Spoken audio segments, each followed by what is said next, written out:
Anindita adalah nama yang diberikan orang tuanya, sebuah nama yang berarti kesempurnaan. Namun dalam 2 tahun terakhir, hidupnya terasa jauh dari makna nama itu. Ia lebih sering merasa seperti bayangan, gema yang tak terdengar di rumahnya sendiri.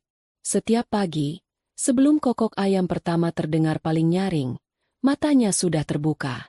Tangannya yang halus, yang seharusnya terbiasa memegang pena atau kuas lukis, kini cekatan mengolah bumbu di dapur yang remang.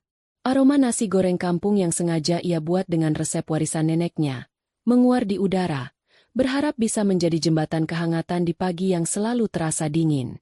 Ia menatap piring di atas meja makan sederhana. 2 piring, 2 gelas teh hangat yang uapnya menari-nari. Semua tertata rapi, sebuah ritual sunyi yang ia lakukan setiap hari untuk suaminya, Bayu. Anindita melirik jam dinding. Pukul 6 pagi. Sebentar lagi Bayu akan turun dari kamar mereka di lantai atas. Kamar yang ranjangnya terasa begitu luas karena selalu ada jarak yang tak terucap di antara mereka. Anindita sendiri masih mengenakan daster batik lawas, pakaian ternyamannya di rumah. Rambutnya yang panjang dan hitam ia ikat seadanya. Tidak ada riasan di wajahnya, hanya sisa air wudhu yang membuat kulit sawo matangnya terlihat segar. Ia percaya, cinta sejati tidak membutuhkan topeng. Cinta sejati akan melihat jiwa, bukan rupa. Keyakinan itulah yang membuatnya bertahan. Langkah kaki yang berat terdengar dari tangga. Itu Bayu. Anindita segera menyunggingkan senyum. Senyum tulus yang selalu ia siapkan. Pagi, Mas. Sarapannya sudah siap. Sapa Anindita lembut. Bayu tidak menjawab. Ia menarik kursi dengan kasar. Matanya terpaku pada ponsel di tangannya. Kemeja kerjanya yang licin dan mahal terlihat kontras dengan taplak meja sederhana buatan Anindita. Ia menyendok nasi goreng ke mulutnya tanpa menoleh. Kopinya mana? Tanyanya ketus. Matanya masih belum lepas dari layar ponsel. Ini teh, Mas. Lebih sehat. Kemarin Mas batuk-batuk. Jadi Nita Bu. Aku minta kopi, potong Bayu. Akhirnya menatap Anindita. Tatapannya tajam, penuh ketidaksabaran. Apa begitu sulit memahami permintaan sederhana? Kopi, bukan teh. Senyum Anindita memudar. Iya, Mas. Sebentar, Nita buatkan. Ia bergegas kembali ke dapur. Hatinya terasa sedikit perih. Selalu seperti ini. Tidak pernah ada usahanya yang terasa cukup baik di mata Bayu. Saat ia sedang mengaduk kopi, Bayu kembali bersuara dari ruang makan. Lihat dirimu, Nita. Pagi-pagi sudah kusam begitu. Rambut diikat asal-asalan. Pakai daster yang warnanya sudah pudar. Apa kamu tidak punya baju lain yang lebih layak? Anindita berhenti mengaduk. Ia menunduk, menatap daster yang ia kenakan. Ini daster favoritnya. Nyaman dan menyerap keringat. Tapi di mata Bayu, itu adalah simbol kekumuhan. Ini nyaman, Mas, jawabnya lirih. Kembali ke meja makan sambil membawa secangkir kopi hitam pekat. Nyaman tidak akan membuat relasiku terkesan, cibir Bayu. Kamu tahu, istri teman-temanku, mereka semua wanita karir. Pagi-pagi sudah wangi, sudah rapi. Mereka bisa membawa diri. Sedangkan kamu? Ia menatap Anindita dari atas ke bawah dengan tatapan merendahkan. Kamu hanya bisa berkutat di dapur. Aku melakukan ini untukmu, Mas. Jerit hati Anindita. Aku meninggalkan semuanya untuk bisa menjadi istri yang sempurna untukmu. Tapi kalimat itu hanya tertahan di kerongkongannya. Ia tahu, Bayu tidak akan pernah mengerti. Bayu menikahinya 2 tahun lalu saat mereka bertemu di sebuah kota kecil tempat Anindita memutuskan untuk bersembunyi. Bayu, seorang perantau dari Jakarta yang sedang ada proyek di sana, terkesan dengan kesederhanaan dan kepolosan Anindita. Anindita, yang lelah dengan dunia mewahnya, melihat Bayu sebagai pria sederhana yang ambisius, yang mungkin bisa mencintainya apa adanya, bukan karena nama keluarganya. Betapa naifnya ia waktu itu. Setelah menikah dan pindah ke Jakarta, sifat asli Bayu perlahan terkuak. Ia adalah pria yang haus akan pengakuan, terobsesi pada status dan kekayaan, Dan ia melihat istrinya yang sederhana sebagai sebuah beban, sebuah aib yang harus disembunyikan. Malam ini ada acara makan malam tahunan kantor, kata Bayu tiba-tiba, memecah keheningan yang menyakitkan. Acaranya besar, semua direksi akan datang. Ini penting untuk promosi jabatanku. Secercah harapan muncul di hati Anindita. Wah, syukurlah, Mas. Semoga lancar ya. Kamu harus ikut, lanjut Bayu dengan nada perintah. Harapan itu seketika membesar. Apakah Bayu akhirnya mau memperkenalkannya dengan benar? Tentu, Mas. Nita akan siap-siap. Bayu meletakkan cangkir kopinya dengan keras. Dengar, Nita. Acara ini di gedung utama Wijoyo Group. Itu kantor pusat. Isinya orang-orang paling penting di Jakarta. Jadi aku mohon padamu, sekali ini saja, jangan buat aku malu. Harapan Anindita retak. Tolong, lanjut Bayu. Nadanya lebih tajam. Berdandan yang benar. Pakai gaun. Pakai riasan. Jangan datang dengan wajah polos dan baju kurung seperti mau ke pengajian. Aku tidak mau kolega-kolegaku menertawakanku karena punya istri udik sepertimu. Retakan itu kini menjadi jurang yang dalam. Kata, udik, terasa seperti tamparan keras di wajahnya. Ia hanya bisa mengangguk pelan, menahan air mata yang mulai menggenang. Iya, Mas. Bagus. Jemput aku di kantor jam 7 malam.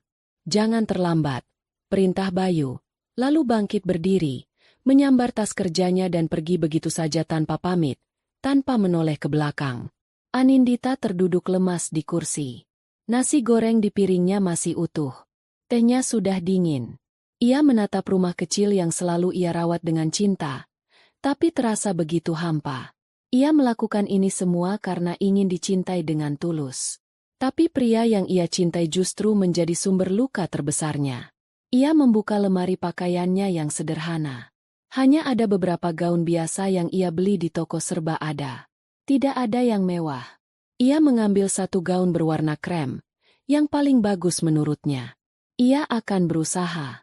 Demi menjaga muka suaminya, demi harapan terakhir pada pernikahannya, ia akan berusaha sekuat tenaga. Malam tiba lebih cepat dari yang Anindita duga.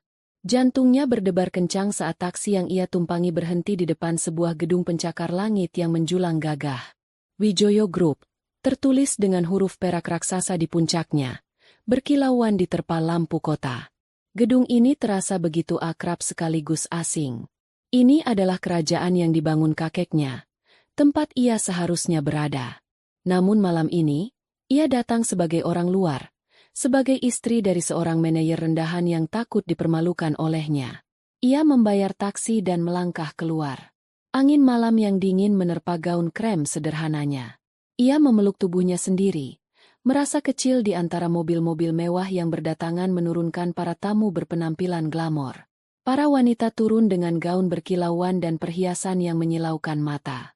Para pria mengenakan setelan jas paling mahal. Dan di sana, ada Anindita, dengan riasan tipis yang ia pelajari dari internet dan tas tangan kecil yang warnanya sedikit pudar. Ia mengirim pesan pada Bayu bahwa ia sudah sampai. Beberapa menit kemudian, Bayu keluar dari lobi. Ia terlihat gagah dengan setelan jas hitamnya, tapi raut wajahnya langsung mengeras begitu melihat penampilan Anindita. Hanya ini yang bisa kamu pakai, desisnya pelan. Matanya memindai Anindita dengan tatapan jijik. Sudah kubilang berdandan yang benar. Ini bahkan tidak ada setengahnya dari penampilan sekretaris di divisiku. Ini gaun terbaik yang Nita punya, Mas. Jawab Anindita, suaranya bergetar. Sudahlah, ayo masuk. Ingat pesanku, jangan banyak bicara. Cukup tersenyum dan mengangguk. Dan jangan jauh-jauh dariku, nanti kamu tersesat. Katanya, lebih seperti sebuah ancaman daripada permintaan. Bayu berjalan lebih dulu. Anindita mengikutinya seperti bayangan. Aula utama tempat acara digelar begitu megah. Lampu kristal raksasa menggantung di langit-langit, membiaskan cahaya keemasan ke seluruh ruangan. Alunan musik klasik mengalir lembut. Para tamu bercengkrama sambil memegang gelas-gelas anggur. Anindita merasa seperti seekor ikan kecil yang tersesat di samudra. Seperti yang ia duga, Bayu segera melepaskannya. Tunggu di sudut sana, aku mau menyapa Pak Sutanto, Direktur Pemasaran. Bisiknya cepat, lalu pergi begitu saja, melebur dalam kerumunan orang penting. Anindita berdiri canggung di dekat pilar besar, memegang segelas jus jeruk yang ia ambil sendiri. Ia melihat Bayu dari kejauhan. Suaminya terlihat begitu berbeda di sini. Ia tertawa, berbicara dengan penuh percaya diri, menepuk punggung beberapa orang dengan akrab. Ia adalah bintang di dunianya, dan Anindita adalah satelit tak terlihat yang berputar di orbit terjauh. Beberapa kali mata mereka bertemu, Anindita mencoba tersenyum, tapi Bayu hanya memberinya tatapan peringatan sebelum kembali berpaling. Rasa sepi dan terasing mulai menyelimutinya. Ia merasa bodoh. Untuk apa ia datang ke sini? Hanya untuk menjadi pajangan tak bernyawa di sudut ruangan? Setelah hampir 1 jam berdiri sendirian, ia melihat Bayu berjalan ke arahnya bersama seorang pria parubaya yang berperut buncit. Itu pasti Pak Sutanto. Jantung Anindita berdebar sedikit lega. Akhirnya, Bayu akan memperkenalkannya. Bayu, kerjamu bagus semester ini. Pertahankan, kata pria itu sambil menepuk bahu Bayu. Terima kasih, Pak. Ini semua berkat bimbingan Bapak, jawab Bayu dengan senyum menjilat.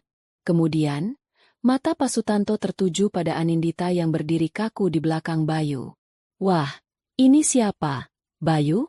Kamu tidak memperkenalkannya. Inilah saatnya, pikir Anindita. Ia sudah menyiapkan senyum terbaiknya.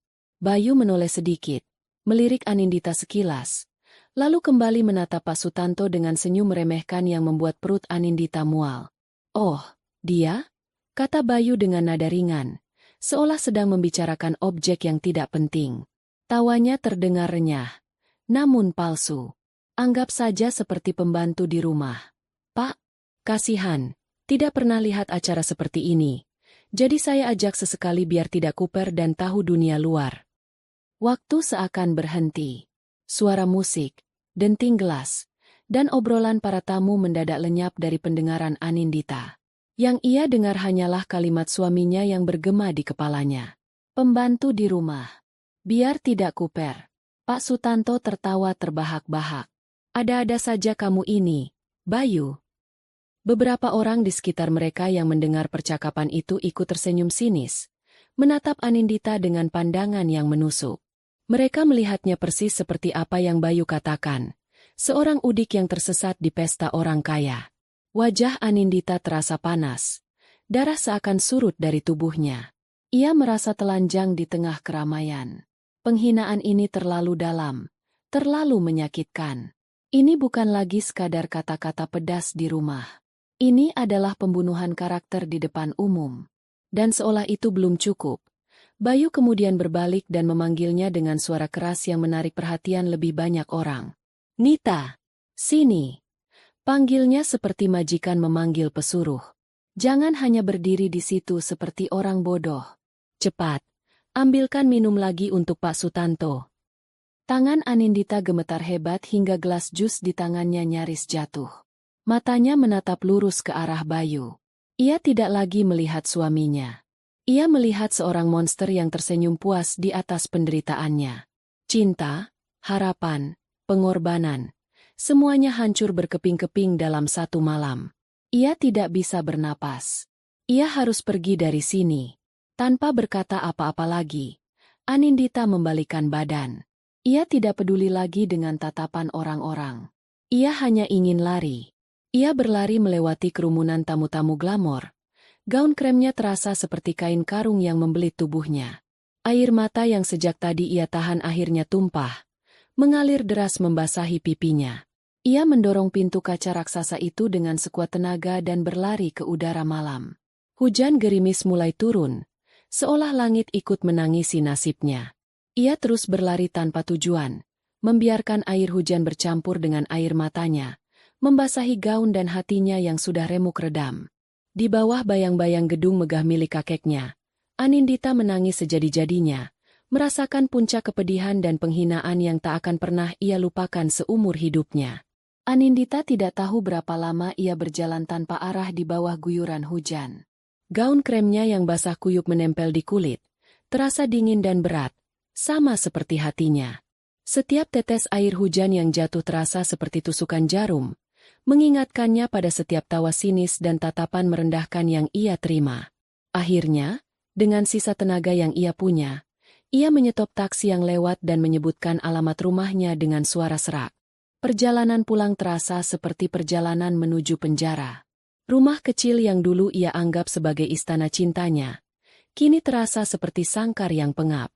Ia membuka pintu pelan-pelan. Gelap. Bayu belum pulang. Anindita tidak menyalakan lampu. Ia lebih suka kegelapan. Rasanya lebih cocok dengan suasana hatinya. Ia berjalan gontai ke kamar.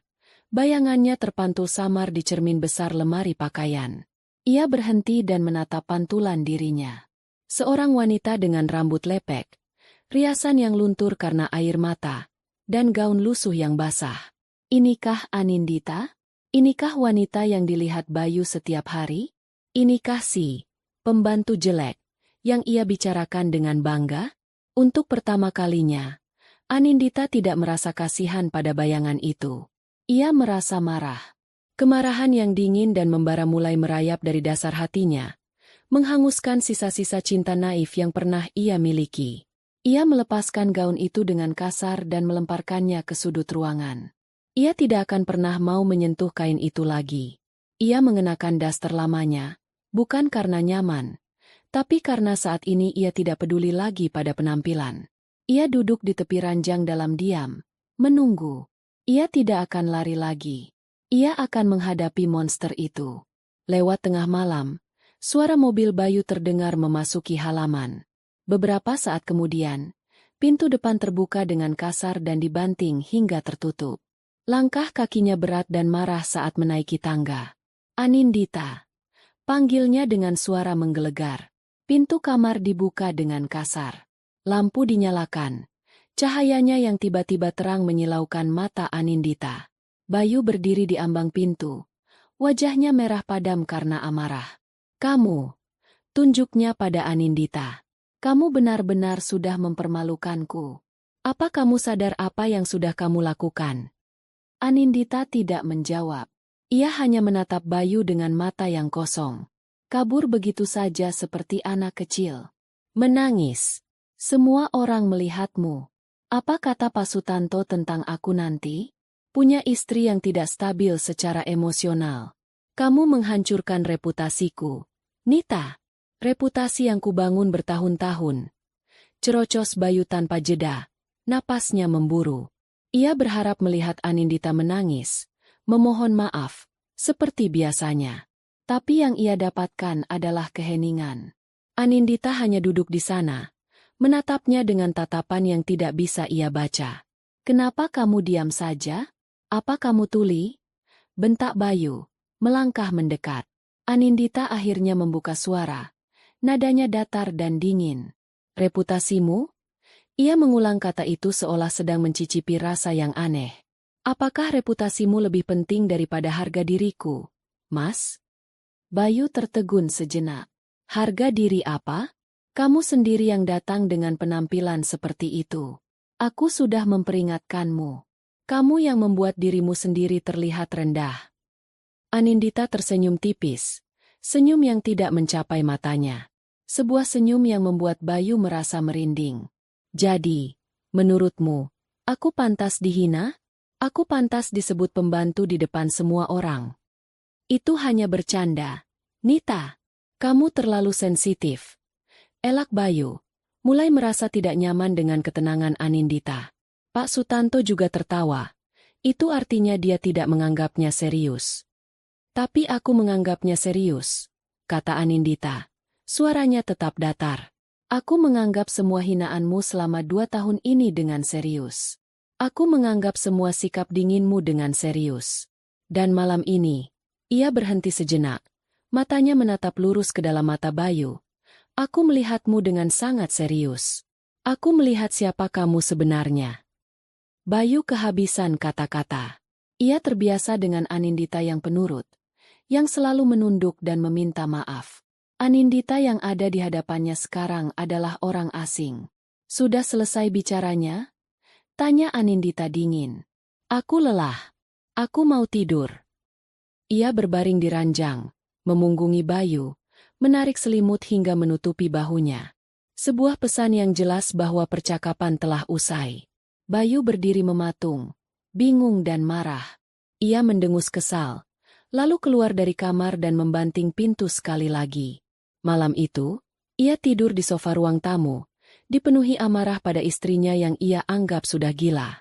Di dalam kamar, Anindita tidak tidur. Ia berbaring dalam gelap. Air matanya kini sudah kering. Yang tersisa hanyalah keputusan yang bulat. Ia menunggu hingga suara dengkuran halus Bayu terdengar dari luar. Ia bangkit dari ranjang, bergerak tanpa suara seperti hantu. Tangannya meraih ponselnya. Dengan jari yang gemetar karena luapan emosi, bukan karena takut, ia menekan sebuah nomor yang ia hafal di luar kepala. Nomor yang menghubungkannya ke dunia yang telah ia tinggalkan. Telepon tersambung hanya dalam 2 dering. Suara berat dan penuh wibawa terdengar di seberang. Halo. Anindita menarik napas dalam-dalam, mencoba menahan isak tangis yang tiba-tiba ingin meledak. Kakek. Panggilnya. Suaranya pecah dan bergetar. Ini Nita. Ada jeda sejenak, lalu suara di seberang melembut, penuh kekhawatiran. Nita? Ada apa? Enduk? Kenapa suaramu begini? Pertahanan Anindita runtuh. Kek. Isaknya tertahan. Nita sudah tidak kuat lagi. Nita salah. Kek. Nita salah menilai orang. Terdengar helaan napas berat dari seberang. Suara yang tadinya lembut kini mengandung nada amarah yang tertahan. Kurang ajar. Beraninya dia. Nita mau pulang. Kek. Nita mau pulang sekarang juga. Pinta Anindita putus asa. Iya, sayang. Iya. Kakek akan jemput kamu. Sekarang, dengarkan kakek. Jangan menangis lagi. Besok pagi, orang kakek akan datang ke sana. Berkemaslah seadanya. Tinggalkan semua yang tidak perlu. Kamu akan memulai hidup baru. Mengerti? Mengerti, Kek. Tidurlah sekarang. Kakek yang akan urus sisanya. Tidak akan ada lagi yang bisa menyakitimu. Setelah telepon ditutup, Anindita merasa beban yang sangat berat terangkat dari pundaknya. Ia menghapus sisa air matanya. Malam ini adalah malam terakhirnya di neraka ini.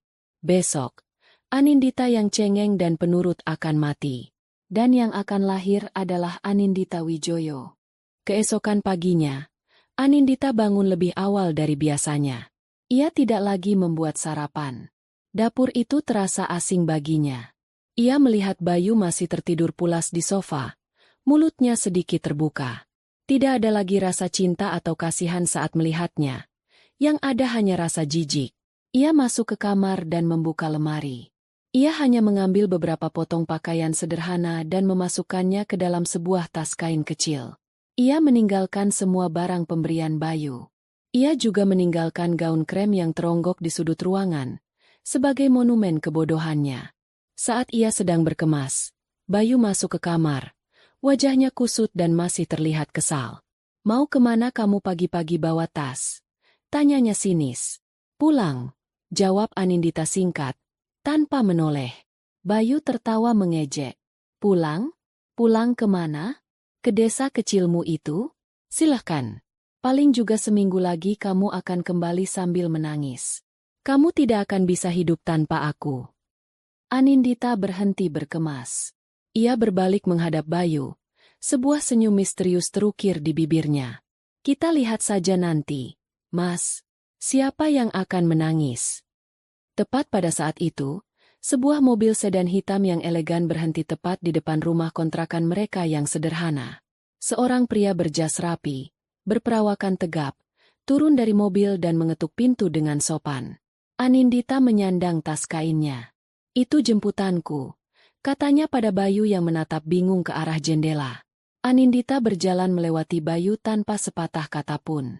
Saat ia membuka pintu, pria berjas itu langsung menunduk hormat. Selamat pagi, Nona Anindita. Tuan Besar sudah menunggu Anda, katanya dengan suara yang penuh respek.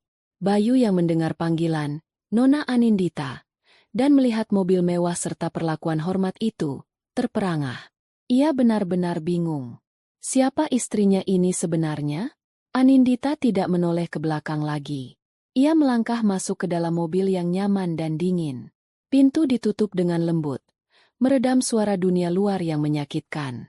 Mobil melaju dengan tenang, meninggalkan rumah kecil itu dan pria yang kebingungan di ambang pintunya. Mobil tidak membawanya ke sebuah rumah, melainkan ke sebuah gria tawang super mewah di puncak salah satu gedung tertinggi di Jakarta. Pintu lift pribadi terbuka, dan di sana, kakeknya, Suryo Wijoyo, sudah menunggunya. Pria tua itu masih terlihat gagah, dengan kemeja batiknya yang berkelas dan aura kekuasaan yang tak terbantahkan.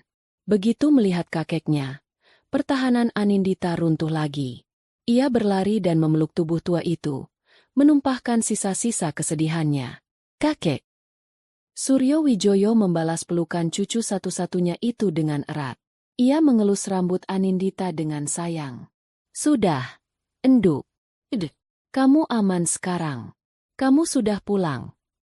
Setelah tangisnya mereda, mereka duduk di sofa kulit yang empuk, dengan pemandangan seluruh kota Jakarta terhampar dari jendela kaca raksasa. Seorang pelayan menyajikan teh melati hangat, teh kesukaan Anindita sejak kecil. Sekarang, ceritakan semuanya pada kakek. Pelan-pelan saja, kata Suryo. Matanya menatap Anindita dengan penuh kasih sayang.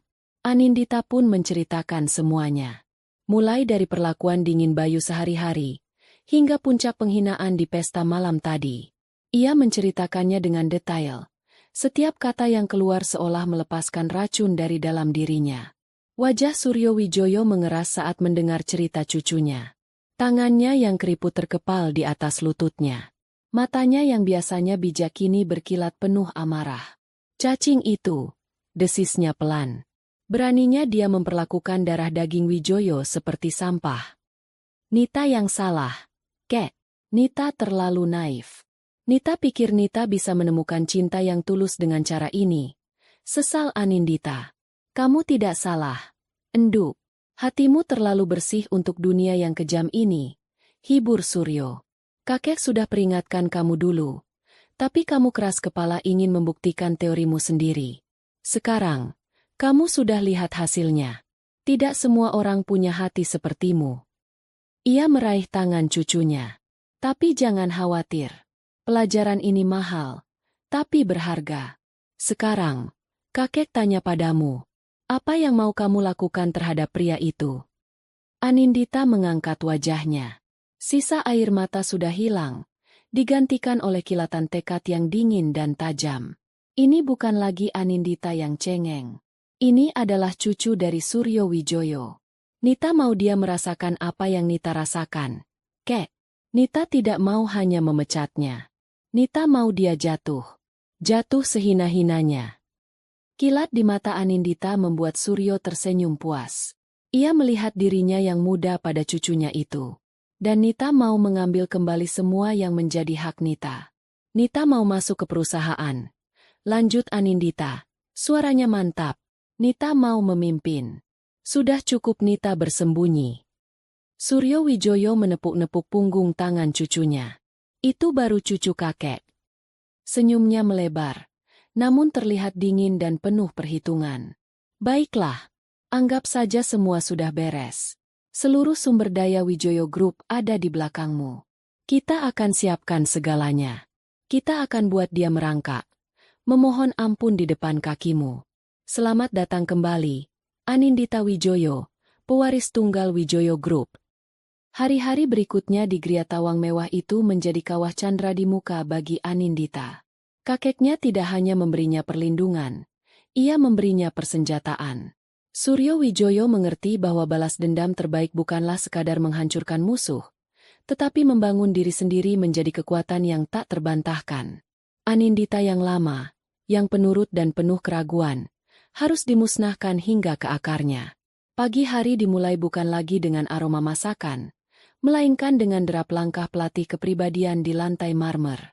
Seorang wanita parubaya yang tegas bernama Ibu Miranti, yang terkenal biasa membentuk para sosialita dan eksekutif wanita, datang setiap hari. Ia mengajari Anindita cara berjalan. Bukan berjalan biasa, tapi berjalan dengan otoritas, dengan dagu terangkat dan punggung lurus, seolah setiap langkahnya mengklaim tanah yang ia pijak. Sepatu hak tinggi yang tadinya terasa seperti alat penyiksaan, perlahan menjadi perpanjangan kakinya. "Jangan menunduk, Anindita," kata Bu Miranti dengan suara tajam. "Dunia ada di bawah kakimu, bukan di atas kepalamu. Tatap lurus ke depan. Tunjukkan pada mereka bahwa kamu tidak takut." Setelah itu, datang penata rias dan penata rambut profesional. Rambut hitam panjangnya yang dulu hanya diikat seadanya, kini dipotong menjadi model bob asimetris yang tajam dan modern, membingkai wajahnya dengan sempurna dan menonjolkan tulang pipinya yang tinggi. Wajahnya yang sawo matang dirias dengan sentuhan yang membuatnya terlihat berkelas dan misterius. Ia belajar tentang power dressing. Daster dan baju kurung digantikan oleh deretan blazer berpotongan sempurna, gaun-gaun elegan, dan celana bahan yang jatuhnya pas di badan. Saat pertama kali ia menatap cermin setelah transformasi hari pertama, ia nyaris tidak mengenali dirinya sendiri. Wanita di pantulan cermin itu adalah orang asing. Orang asing yang cantik, kuat, tetapi juga dingin. "Apakah ini aku?" bisiknya dalam hati. Namun, ketika bayangan wajah Bayu yang tersenyum sinis melintas di benaknya, ia menegakkan punggungnya. Ya, ini adalah dirinya yang baru. Ini adalah Anindita Wijoyo. Dan wanita ini tidak akan pernah lagi membiarkan siapapun menginjak-injaknya. Transformasi fisik hanyalah permulaan. Bagian tersulit adalah transformasi mental. Setiap malam, ia duduk bersama kakeknya di ruang kerja yang dipenuhi rak-rak buku tinggi. Di atas meja besar dari kayu jati, terhampar laporan keuangan, bagan organisasi, dan profil Dewan Direksi Wijoyo Group. "Kamu harus mengerti bisnis kita bukan hanya dari hati, Enduk, tapi dari sini," kata Suryo sambil menunjuk kepalanya sendiri. "Hati membuatmu peduli pada karyawan. Otak membuatmu bisa melindungi mereka dan perusahaan ini." Anindita belajar dengan cepat. Otaknya yang cerdas, yang selama ini ia tidurkan, kini bekerja dengan kecepatan penuh. Ia menelan informasi tentang saham, akuisisi, dan strategi pasar. Ia mulai mengenali nama-nama penting, kekuatan dan kelemahan mereka, termasuk profil lengkap manajer pemasaran tingkat menengah bernama Bayu Pratama. Mereka menyewa seorang penyelidik swasta terbaik, bukan untuk mencari kejahatan besar, karena Suryo tahu orang seperti Bayu terlalu pengecut untuk itu. Mereka mencari hal-hal kecil, klaim biaya perjalanan yang sedikit digelembungkan, jam makan siang yang diperpanjang untuk urusan pribadi, atau rekaman suara saat ia menjelek-jelekan atasannya di depan rekan kerja lain untuk membuat dirinya terlihat lebih baik. Semua amunisi kecil itu dikumpulkan, bukan untuk menjebloskannya ke penjara, tapi untuk membungkam siapapun yang mungkin akan membela Bayu nanti. Pemecatannya harus terlihat profesional dan tak terbantahkan. Pak Hartono, Direktur Legal Kepercayaan Suryo, juga ikut serta dalam rapat-rapat malam mereka. Ia yang menyusun strategi hukumnya. "Kita akan mengadakan rapat Dewan Direksi luar biasa, dengan agenda pembahasan restrukturisasi kepemimpinan," jelas Pak Hartono pada suatu malam. "Bayu akan kita undang, dengan dalih ia adalah salah satu manajer berprestasi yang akan diberi penghargaan. Kita akan buat dia terbang setinggi mungkin sebelum kita memotong sayapnya." Anindita mendengarkan semua itu dengan tatapan dingin. Tidak ada lagi keraguan di matanya. "Saya ingin melakukannya sendiri, Pak Hartono. Saya ingin saya yang mengumumkannya," katanya dengan suara mantap.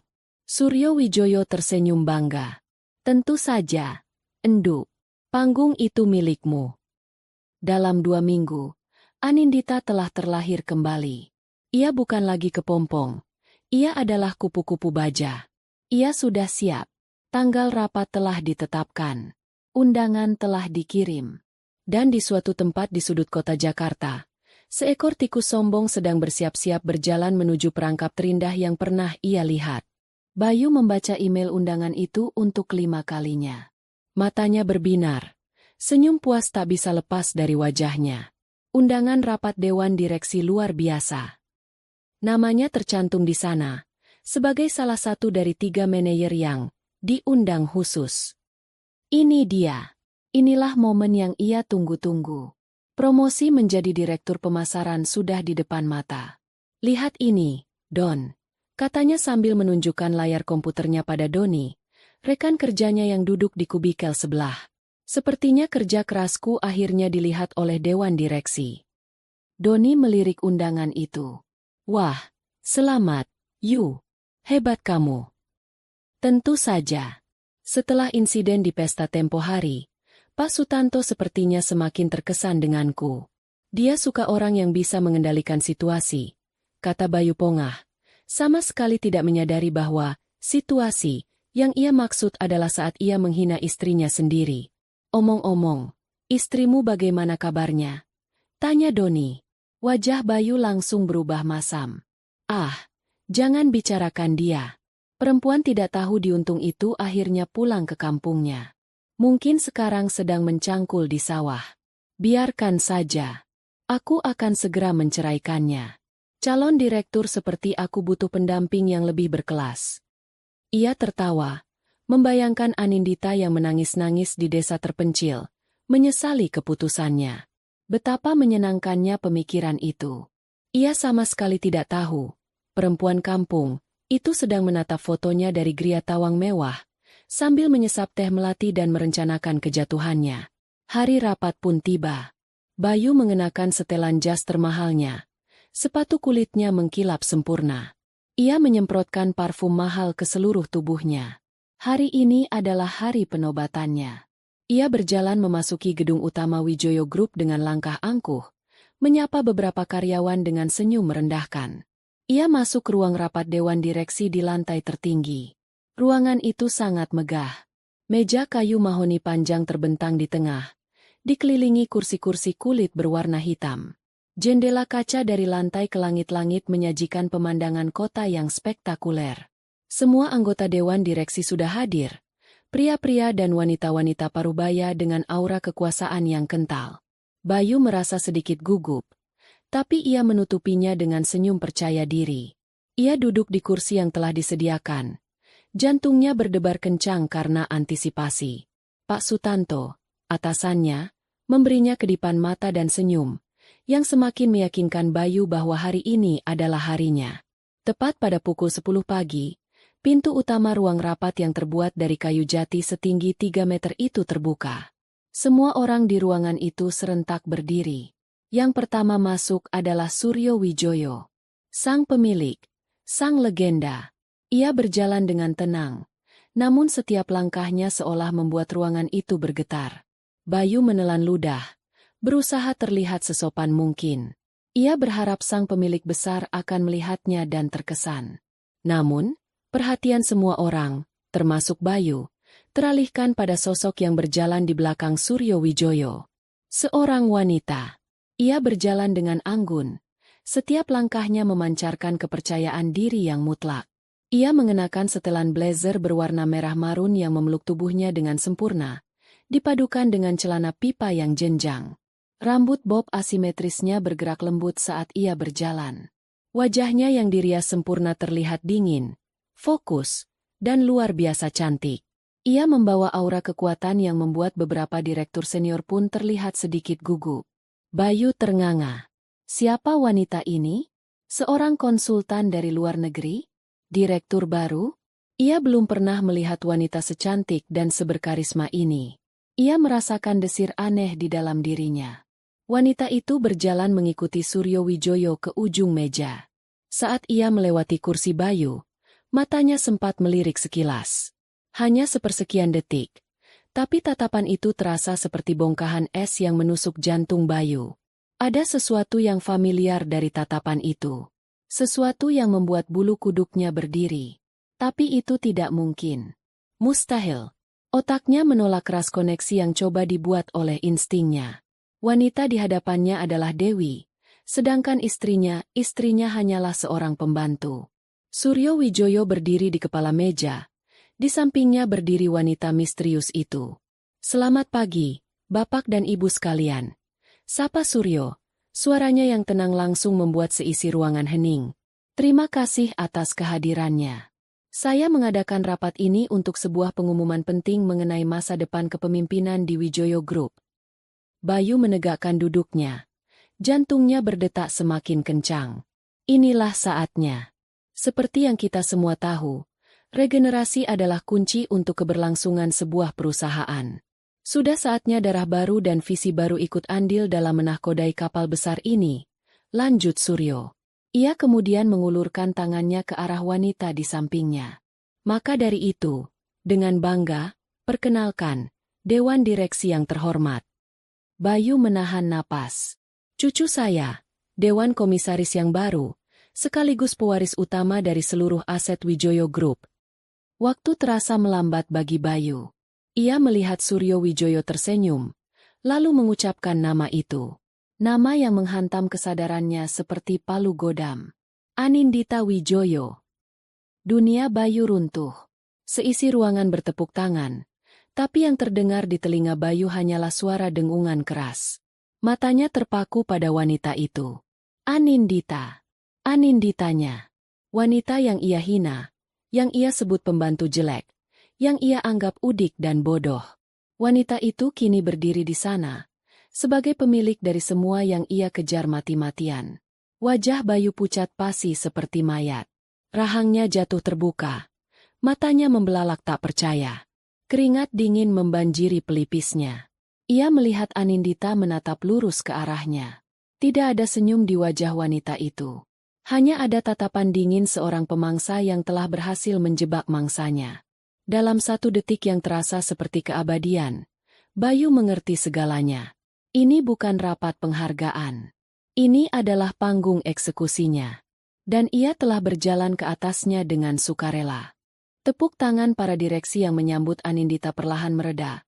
Namun dengungan di telinga Bayu tidak berhenti. Ia duduk membeku di kursinya. Seluruh tubuhnya dingin seperti es. Tatapannya kosong. Terpaku pada sosok Anindita yang kini melangkah maju dengan tenang ke podium kecil di samping kakeknya. Wanita itu, istrinya, adalah pewaris semua ini. Lelucon kosmik macam apa ini? Anindita meletakkan kedua tangannya yang lentik di atas podium. Ia menyapukan pandangannya ke seluruh ruangan, menatap satu persatu wajah para direktur, dan berhenti sejenak lebih lama saat matanya bertemu dengan tatapan ngeri dari Pak Sutanto, yang kini wajahnya sepucat Bayu. Akhirnya, matanya terkunci pada Bayu. Selamat pagi. Suara Anindita terdengar jernih dan kuat melalui mikrofon, memenuhi setiap sudut ruangan. Suaranya tidak bergetar. Tidak ada nada marah atau sedih. Yang ada hanya ketenangan yang menakutkan. Seperti yang telah diperkenalkan kakek saya, nama saya Anindita Wijoyo. Selama 2 tahun terakhir, saya memilih untuk hidup di luar lingkaran perusahaan ini untuk sebuah tujuan pribadi. Sebuah pencarian, jika boleh saya katakan. Saya ingin memahami nilai-nilai di luar sana. Nilai-nilai yang membentuk karakter seseorang saat mereka tidak sedang mengenakan setelan mahal atau jabatan yang mentereng. Ia berhenti sejenak, membiarkan kata-katanya meresap. Dan saya belajar banyak. Saya belajar bahwa Wijoyo Group dibangun di atas fondasi integritas, kerja keras, dan yang terpenting, rasa hormat. Hormat pada sesama manusia. Tidak peduli apa latar belakang mereka. Nilai-nilai inilah yang saya yakini harus dipegang teguh oleh setiap insan yang bernaung di bawah nama besar Wijoyo. Anindita kemudian mengubah sedikit arah pandangnya, seolah sedang menceritakan sebuah studi kasus. Beberapa minggu yang lalu, saya menghadiri sebuah acara yang diadakan oleh perusahaan ini. Di sana, saya menyaksikan sebuah pemandangan yang menyedihkan. Saya melihat seorang manajer, seorang pria yang seharusnya menjadi contoh bagi bawahannya, dengan begitu ringannya menghina pendampingnya sendiri di depan umum. Ia menyebut wanita yang mendampinginya dengan sebutan pembantu, hanya karena penampilan wanita itu tidak sesuai dengan standarnya yang tinggi. Seisi ruangan menjadi sunyi senyap. Semua orang yang hadir di pesta malam itu menahan napas. Pak Sutanto menundukkan kepalanya dalam-dalam, berharap lantai bisa menelannya hidup-hidup. Pria itu, lanjut Anindita, suaranya kini terdengar lebih dingin, Tidak hanya menghina wanita itu. Dia menghina nilai-nilai perusahaan ini. Dia menunjukkan arogansi, kekosongan karakter, dan ketidakmampuan untuk menghargai orang lain. Orang seperti itu, tidak peduli seberapa bagus kinerjanya di atas kertas, adalah racun. Sebuah bom waktu yang akan merusak citra dan moral perusahaan dari dalam. Anindita kini menatap lurus ke arah Bayu. Tatapannya tajam seperti belati. Manajer itu adalah Anda, Bayu Pratama. Nama itu diucapkan dengan jelas dan tegas. Bayu tersentak seolah baru saja disetrum. Ia ingin berdiri, ingin membantah, mengatakan bahwa itu semua hanya salah paham, tapi kakinya terasa seperti jeli dan lidahnya keluh. Atas dasar pelanggaran etika berat dan perilaku yang mencoreng nama baik Wijoyo Group, Anindita mengumumkan dengan nada final, mulai detik ini juga, Anda, Bayu Pratama, dipecat. Kata, dipecat, menggema di ruangan itu. Selain karena perilaku Anda yang memalukan, Anindita menambahkan, memberikan pukulan terakhir. Tim audit internal kami juga menemukan beberapa ketidakberesan dalam laporan klaim pengeluaran Anda selama 6 bulan terakhir. Tapi kita tidak perlu membahasnya lebih jauh. Itu hanya menegaskan betapa rusaknya integritas Anda. Ia memberi isyarat dengan anggukan kecil ke arah pintu. 2 orang petugas keamanan berbadan tegap yang sudah bersiaga di luar, segera masuk dan berjalan mendekati Bayu. Tim keamanan akan mengantar Anda untuk mengambil barang-barang pribadi Anda di meja Anda, dan setelah itu, mengantar Anda keluar dari gedung ini. Kartu akses Anda sudah dinonaktifkan. Bayu menatap Anindita dengan putus asa. Matanya memohon. Nita, aku bisa jelaskan. Bisiknya lirih. Suaranya serak. Anindita menatapnya tanpa ekspresi. Dan saat itulah, Pak Hartono, sang direktur legal, melangkah maju dengan sebuah map di tangannya. Ia meletakkan map itu di atas meja, tepat di depan Bayu, dengan suara yang cukup keras. Dan ini, Mas Bayu, kata Anindita, sengaja menggunakan panggilan, Mas, untuk terakhir kalinya, dengan nada yang penuh ironi. Surat gugatan cerai. Saya rasa, kita sudah tidak punya urusan apa-apa lagi. Itulah pukulan pemungkas. Dipecat dan diceraikan di hari yang sama, di depan seluruh jajaran direksi. Penghinaan yang sempurna. Bayu merasakan kepalanya pusing, dunia di sekelilingnya berputar. Ia tidak bisa lagi menahan beban tubuhnya. Ia merosot di kursinya, dikalahkan sepenuhnya. Para petugas keamanan kini berdiri di kedua sisinya. Mari, Pak Bayu, kata salah satu dari mereka dengan suara tegas namun tidak kasar. Mereka menarik Bayu untuk berdiri.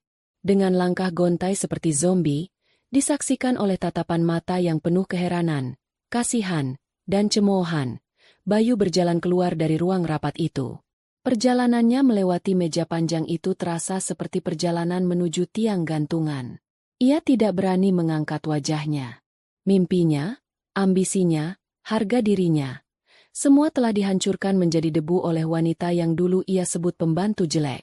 Perjalanan keluar dari gedung Wijoyo Group adalah parade kehinaan terpanjang dalam hidup Bayu. Setiap pasang mata yang ia lewati di koridor seolah menelanjanginya. Bisik-bisik langsung terdengar begitu ia lewat, diiringi oleh tawa kecil yang tertahan. Berita tentang pemecatan dramatisnya di ruang dewan direksi menyebar lebih cepat dari api. Saat ia sampai di mejanya, beberapa rekan kerjanya pura-pura sibuk, tidak berani menatapnya. Doni, yang tadi pagi ia pameri, hanya menatapnya sekilas dengan pandangan iba sebelum cepat-cepat membuang muka. Dengan tangan gemetar, di bawah pengawasan petugas keamanan, Bayu memasukkan beberapa barang pribadinya ke dalam sebuah kotak kardus. Bingkai foto pernikahannya dengan Anindita masih ada di sana. Ia menatap foto itu, melihat senyum tulus Anindita yang sederhana, dan rasa penyesalan yang terlambat mulai menikamnya. Ia melempar bingkai foto itu ke dalam kotak dengan kasar. Di lobi, kartu aksesnya dipotong menjadi 2 di depan matanya. Ia diantar hingga ke pintu depan, lalu ditinggalkan begitu saja di trotoar yang panas. Ia masih memeluk kotak kardusnya, berdiri linglung di bawah bayangan gedung yang beberapa jam lalu ia anggap sebagai kerajaannya. Ia mencoba menelepon Anindita, Tapi panggilannya langsung dialihkan. Nomornya telah diblokir. Hari-hari berikutnya adalah neraka. Ia kembali ke rumah kontrakan mereka, berharap bisa berbicara dengan Anindita. Tapi rumah itu kosong dan terkunci. Sore harinya, datang seorang utusan dari firma hukum Anindita yang memintanya untuk mengosongkan rumah itu dalam waktu 2x24 jam, karena sewa rumah itu akan segera dihentikan. Ia mencoba mencari pekerjaan baru, mengirimkan puluhan lamaran. Tapi namanya sudah menjadi racun. Setiap perusahaan yang ia hubungi selalu menolaknya dengan halus. Ia tahu, ini pasti ulah Suryo Wijoyo. Sebuah memo tidak resmi telah beredar di kalangan para eksekutif. Jangan sentuh Bayu Pratama. Tanpa pekerjaan dan tanpa penghasilan, tabungannya menipis dengan cepat. Ia terpaksa menjual mobilnya untuk menyambung hidup. Setelah itu, jam tangan mahalnya, laptopnya, bahkan setelan jasnya yang dulu ia banggakan. Ia pindah dari rumah kontrakan yang nyaman ke sebuah kamar kos sempit di daerah kumuh, yang dindingnya lembab dan berjamur. Proses perceraian berjalan cepat dan menyakitkan baginya. Pengacara Anindita menunjukkan perjanjian pranikah yang tidak pernah ia baca dengan teliti, yang menyatakan bahwa jika terjadi perpisahan, semua aset yang dimiliki atas nama Anindita Wijoyo atau keluarganya tidak akan dibagi.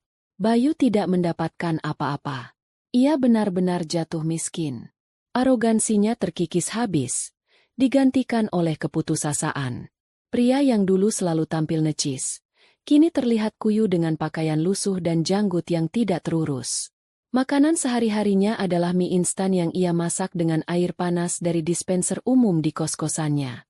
Suatu malam, saat ia sedang menyeruput mie instannya yang hambar, ia melihat berita di televisi kecilnya yang gambarnya buram. Berita itu meliput acara penghargaan bisnis. Dan di sana, di layar kaca, ia melihat Anindita. Ia tampil begitu memukau dengan gaun malam berwarna biru tua, menerima penghargaan sebagai pemimpin muda paling berpengaruh, mewakili Wijoyo Group. Ia tersenyum di depan kamera, senyum yang penuh percaya diri dan kebahagiaan. Senyum yang tidak pernah ia berikan untuk Bayu. Bayu menjatuhkan mangkuk minyak. Kuahnya tumpah mengotori lantai kamarnya yang kotor. Ia menatap layar televisi dengan tatapan kosong. Ia melihat semua yang seharusnya bisa menjadi miliknya. Kemewahan, kehormatan, dan seorang wanita luar biasa yang pernah menjadi istrinya. Ia telah memiliki segalanya dalam genggamannya. Seorang wanita tulus yang hanya meminta untuk dihargai. Tapi ia malah menghancurkannya, menghinanya, dan membuangnya. Di dalam kamar kosnya yang pengap dan bau, dikelilingi oleh sisa-sisa kegagalannya, Bayu akhirnya menangis. Ia menangis bukan karena kehilangan harta, tapi karena penyesalan yang menghancurkan jiwanya. Ia sadar, ia tidak hanya kehilangan pekerjaan dan kekayaan.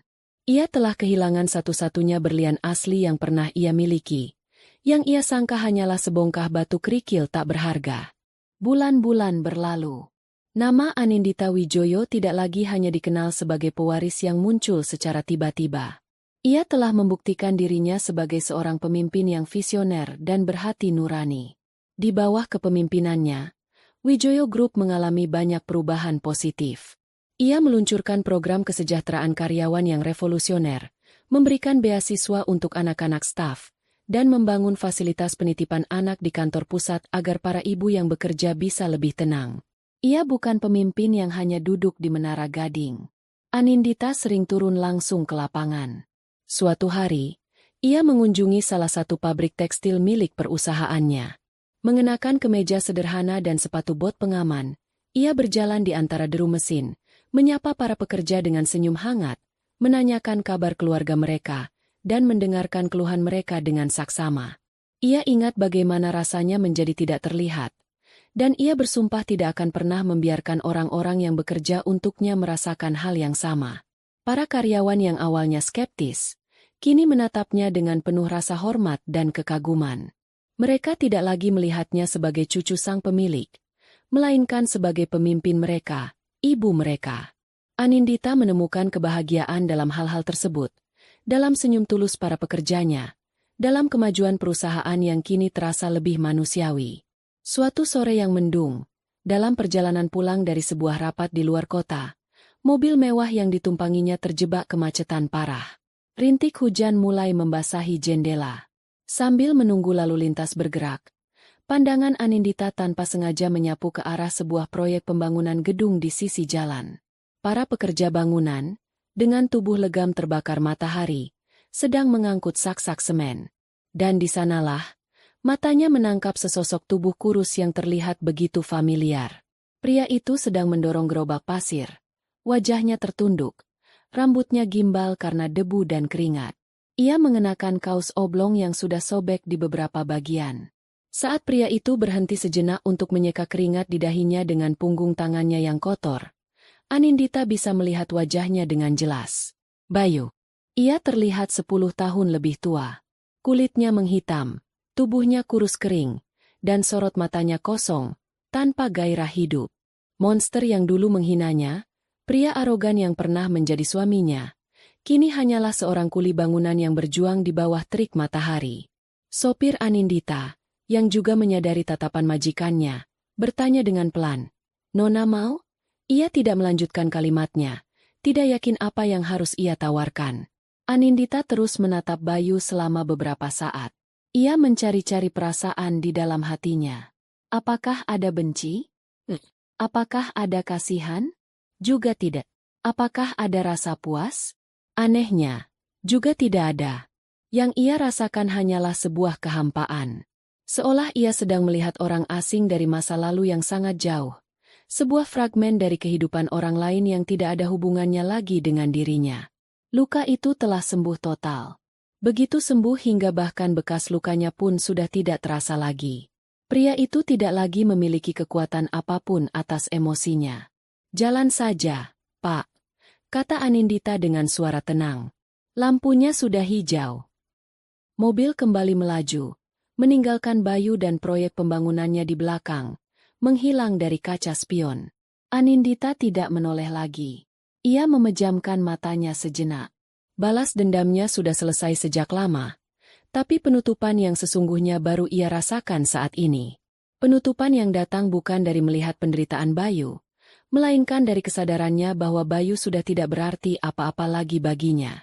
Ia sudah benar-benar bebas. 1 tahun kemudian, Wijoyo Group berada di puncak kejayaannya. Di bawah kepemimpinan Anindita, perusahaan berhasil menembus pasar internasional dengan beberapa inovasi brilian. Anindita tidak hanya menjadi pemimpin yang dihormati di perusahaannya sendiri, tetapi juga menjadi salah satu tokoh bisnis paling berpengaruh di tingkat nasional. Ia tidak lagi tinggal di Gria Tawang kakeknya, melainkan di sebuah paviliun elegan di properti utama keluarga Wijoyo, cukup dekat untuk menemani kakeknya, namun tetap memberinya privasi. Sore itu, ia sedang menikmati teh sore bersama Suryo Wijoyo di teras belakang yang menghadap ke taman yang asri. "Kakek tidak pernah seyakin ini pada masa depan perusahaan," kata Suryo sambil tersenyum tulus. "Di tanganmu, perusahaan ini tidak hanya tumbuh besar, tapi juga tumbuh lebih baik. Kamu membuat kakek sangat bangga." "Enduk." Anindita tersenyum, meraih tangan kakeknya yang keriput. "Ini semua karena kepercayaan kakek. Terima kasih sudah menarik Nita dari kegelapan. Kakek hanya membukakan pintu. Kamulah yang memilih untuk berjalan melewatinya dengan kepala tegak," balas Suryo. Di tengah percakapan mereka, seorang asisten rumah tangga datang memberitahu bahwa Anindita memiliki tamu. Beberapa saat kemudian, seorang pria muda yang tampan dan berpenampilan rapi muncul di ambang pintu teras. Namanya Ardi. Seorang arsitek muda berbakat yang sedang mengerjakan proyek pembangunan panti asuhan yang didanai penuh oleh Yayasan Wijoyo. Ardi adalah kebalikan dari Bayu. Ia berbicara dengan sopan, matanya memancarkan kecerdasan dan kebaikan hati, dan ia selalu memperlakukan Anindita dengan rasa hormat yang tulus sebagai seorang profesional, tanpa pernah sekalipun menyinggung status atau kekayaannya. Setelah urusan pekerjaan mereka selesai, saat Ardi hendak pamit, ia berhenti sejenak. "Maaf, Nona Anindita," katanya sedikit ragu.